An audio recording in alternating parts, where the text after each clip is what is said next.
a Negro boy in the South. We say black now. All right, black. All right, all right. Is it not the same thing? What? No, Negro. We are taught that all people are named after country. Chinese are named after China. Cubans are named after Cuba. Irish people are named after Ireland. Indonesians named after Indonesia. Japanese are named after Japan. Australians are named after Australia. But there's no country named Negro. All right, then let me. You understand? I understand. You're not as dumb as you look. Let me rephrase. Do I look that dumb? No, it's okay. What I really mean is, did you? History of ourselves, the history of our true religion, our nationality, our names. See, we don't have our names, you know. I notice how proud you all are, proud of your names. See, Chinese have names like Chang Chong, Lu Qian. This is Islamic teachings. Russians have names like Kosygin or Khrushchev. You have names like O'Connor or Grady or Kennedy. And Africans have names like Lumumba, Nkrumah. And Jews got names like Weinstein and Goldberg, and Italians got names like Dundee and Benvenuti and Marciano.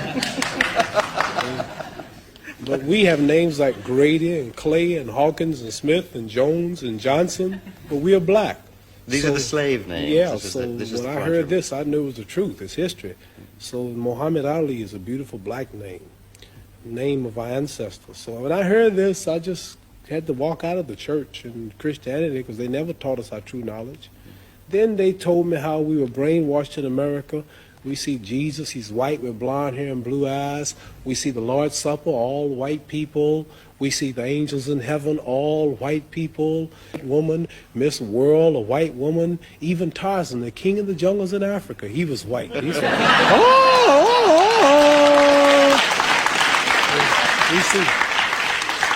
We see a white man swinging around Africa, with a diaper on. He beats up all Africans and breaks the lion's jaw. And then the Africans been in Africa for centuries, but he can't yet talk to the animals. But Tarzan, all of a sudden, some goat raised him up, and he can talk to the animals. So I'm just showing you how the black man in America has been whitewashed his mind.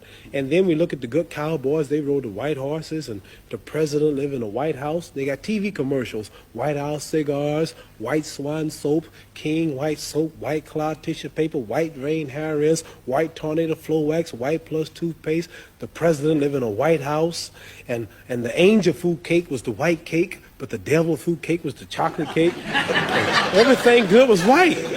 And when I heard this, I said, boy, this is the truth. So our religion teaches us the knowledge of ourselves, the knowledge of our culture, the knowledge of our history, makes us want to be with our own, marry our own, live with our own, clean up ourselves, do for self, quit forcing ourselves in white neighborhoods, but clean our own neighborhoods, makes us proud, makes us identify with our own brothers throughout the world. And after I heard this, being an intelligent man, then like I'm not only a winner in boxing or my stand on the draft, I'm a winner also in the movement that I follow for my people. And the only leader is Elijah Muhammad, who we believe was taught by Allah, God himself, to teach the so-called American Negroes the truth that's been hidden from them for 400 years, which will free them. Has said something which perhaps a lot of us white people have misunderstood. Perhaps you can explain it to me. He said that white men are devils. Yes. What does he mean by that? He means just what he said, the deeds and the works of the man. He says the American devils. The lynching, the killing, cutting the black people's private out, sticking it in the mouth is what they did to us. Got a book called 100 Years of Lynching written by white men. Taking black women who was 4 months pregnant, they took us for years and hung us up at the feet and stuck a dagger in the stomach and ripped it and pulled the unborn baby out just to put fear in other slaves. They tied up black people to horses and 2 horses and pulled his arms out and pulled his legs out.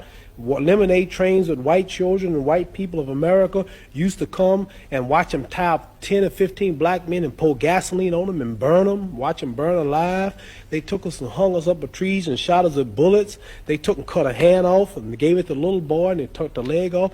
And this is worse than the devil. All right, but... see, the devil, the preacher in the church taught us that the devil was up under the ground. Right.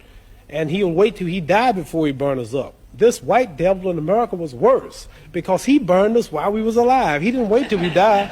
So what I'm trying to say is the deeds and the works. And I think this, if Elijah Muhammad can stand in America for 42 years before my little black self was born and say that the American white man is the devil, then the white man should get up and say you are a lie and carry him to court and say we are not the devil. Not one American, not one government official, one mayor, one senator, none of them will stand up and say that they are not devils and this man is lying. So what am I to do? Right. I believe it. Do you believe that every white man is a devil? I mean, Angelo Dundee, Harold Conrad? Angelo Dundee's Italian. He's got a lot of he's got a lot of black blood in him. Harold Conrad's Jew. So there are exceptions. There are exceptions. No, listen. What I'm saying to you is this. I'm saying that Elijah Muhammad, our leader, teaches us this. And I believe everything he say. So it's not for me to prove that. You must remember, you have not lynched me. It wasn't the Germans that did this to us. It wasn't the white Canadians who's right on our border. He put emphasis on the American devils. He's missioned to America by God to preach the truth.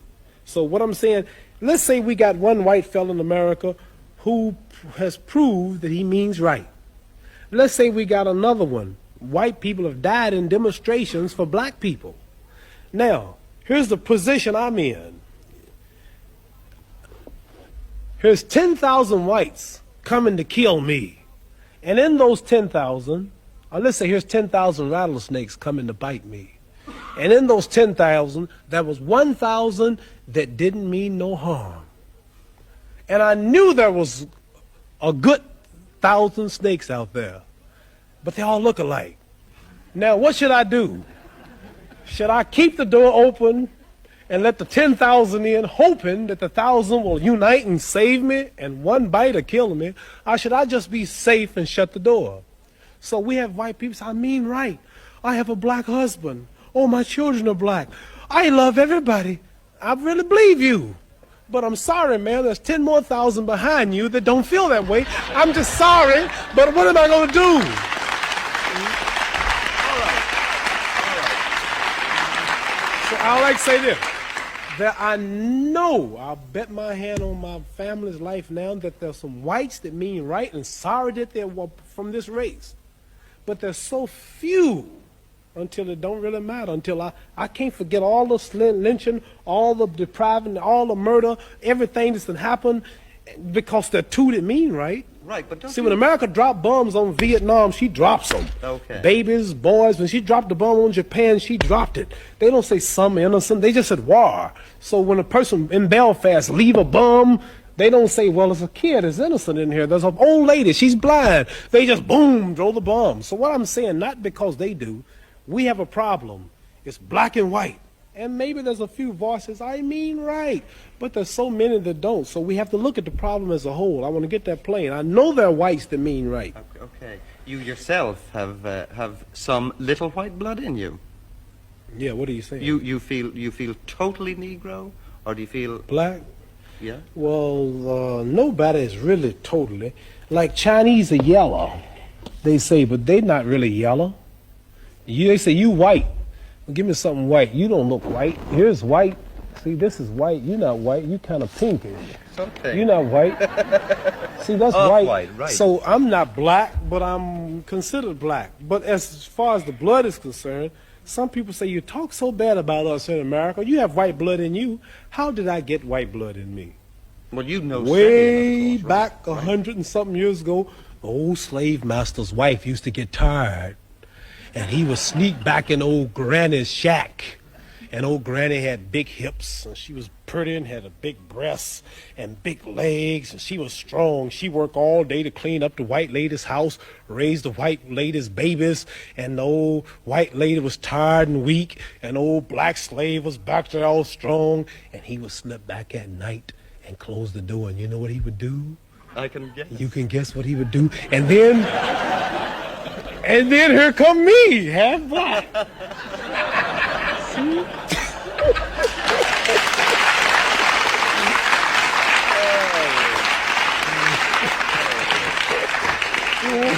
Maybe we can get back.